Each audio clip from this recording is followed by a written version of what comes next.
takes were you doing? Just because that's a big thing that happens with film. You're not doing as many takes. So how different did it feel?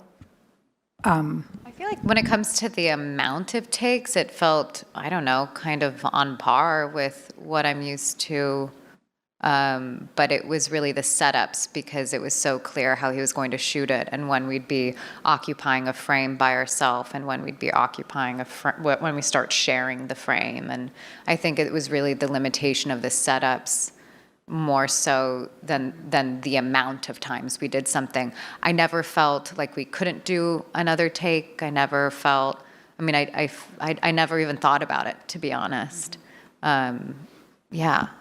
You? But you felt the deliberateness of the the shooting, that it wasn't generic coverage, that it was... Yes, which is so helpful, because then you get to really figure out how you're using yourself in the space, knowing that you're not going to, well, maybe they'll just cut to the close-up and I'll just do something weird with my feet, or whatever. Like, you have to be really deliberate with your physicality, and every part of you that's expressing yourself, even if you're like, doing a downward dog in the back corner of the frame or something.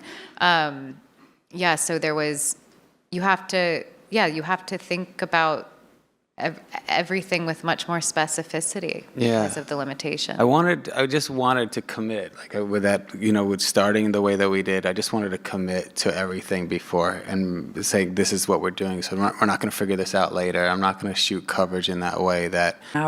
And, it just creates this great, I don't know, there's like comedy and the sort of the startle, and we're seeing it anyway, that's very fun use of the space. What else? Tamara, I always talk about what you would say about Phil and Laura Linney on The Savages. You were like, they just came so ready. Do you remember saying that? Yeah, well, they did. I mean, for sure. I mean, they were so, we shot that on film. It was in the olden days when that wasn't even a question. But you were like, we were in such a rush, but they were ready to cry. They were ready to do whatever. They were just up to speed. It sort of had, I think of you saying that often, because I think what we mean when we say that Carrie was starting and raising the bar at that level, I was like, oh shit, this is a fucking Olympian sport. Let's go. Like, no takes, no time, no days, and Azza had it drawn out musically, exactly like a metronome of exactly what the film was.